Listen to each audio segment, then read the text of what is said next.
kulanti wacan oo wanaagsan saaxiibayaal ku soo dhawaada muuqaal cusub. inkastoo aan waqti aan fogeyn aan idinla wadaagnay warbixin la xiriirta rikooro oo uu Lionel Messi sameeyay halka CR7 uusan weligii samayn doonin.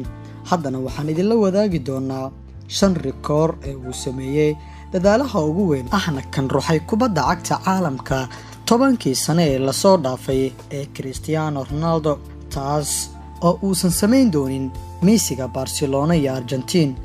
haddii aad u baahan tahay inaad ogaato rikooradan, fadlan inala daawo muuqaalkan.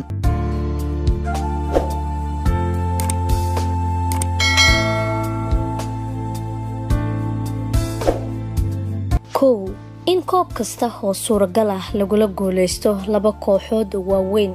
sanadii 2008 Cristiano Ronaldo ayaa Manchester United kula guuleystay koob kasta oo suuragal ah inay kooxdu ku guuleysato, sida horyaalka iyo tartanka Champions League, taasoo uusan weligiis ku fikireenin Messi maadaama uu iska joogo hal koox oo kaliya.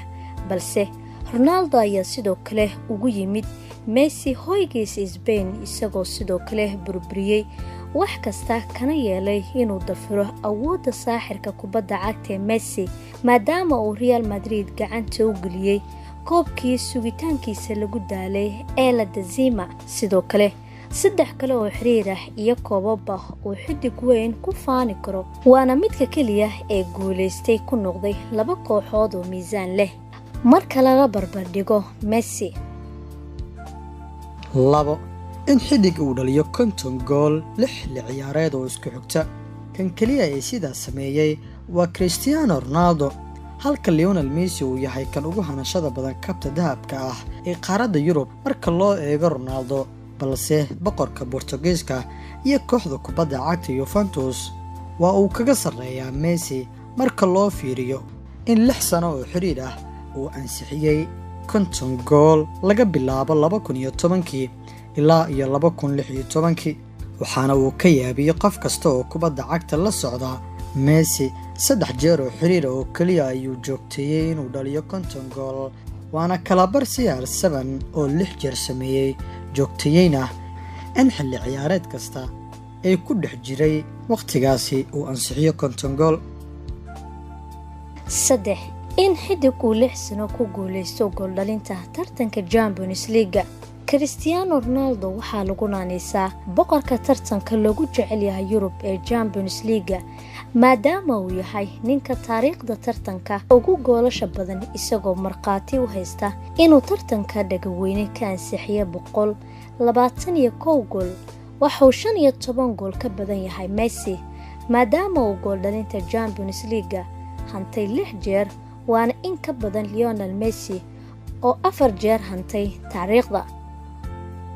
4 in xidig uu 40 gool ka kala dhaliyo 2 horyaal oo kamid ah 5 horyaal ee loogu jecel yahay qaaradda Yurub.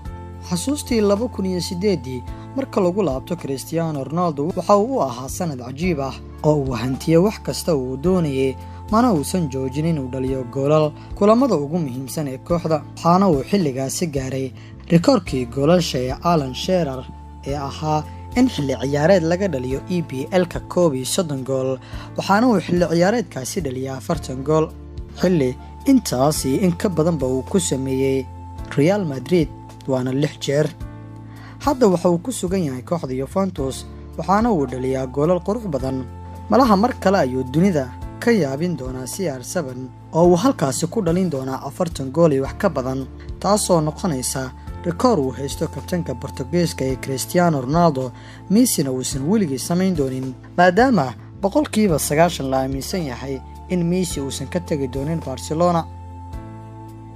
5 kasoo muuqashada shaxda sanadka isagoo kala matalaya 3 koox oo kala duwan. Cristiano Ronaldo ayaa sidaasi sameeyay isagoo kala matalaya kooxaha Manchester United, Real Madrid iyo Juventus, isagoo ku muujiyay inuusan u baahnayn Cristiano Ronaldo inkiraada waxa uu qaban karo, xitaa isagoo ay da'diisa tahay mid ka fog tayadiisa. xidiga kaliya ee sidaas sameeyay shaxda sanadkana ka soo muuqday isagoo 3 koox kala matalaya waa Zlatan Ibrahimovic, Lionel Messina lagama yaabo inuu hadda kadib sameeyo amaba uu jabiyo rikoorkaasi. Lionel Messi waxa uu iska joogaa hal koox tan iyo markii la maqlay magaciisa. CR7 waxa uu ka ciyaaray 4 horyaal oo kala duwan, waxaana uu dunida tusay sida uu kaga wanaagsan yahay Lionel Messi marka loo eego la qabsiga iyo in kaligiis uu isbixin karo, raganimo iyo dadaal oo lagu daray xirfad wanaagsan iyo wadankiisa uu koob ku hogaamiyay. waxa uu CR7 kaga muhiimsan yahay wiilka Barcelona ay ku faanto ee Lionel Messi. daawade inala wadaag fikirkaaga, miyuu jiraa rikooradan mid ka mid ah oo uu Messi jabin karo adiga oo ka qiyaas qaadanaya da'da iyo waqtiga uu kubadda cagta ku sii dhex jiri karo Messi, sida uu jecel yahay Barcelona, sida uu nasiib ugu yeelan qarankiisa, iyo waxyaabo badan oo suuragal ah inaad ka shidaal qaadato.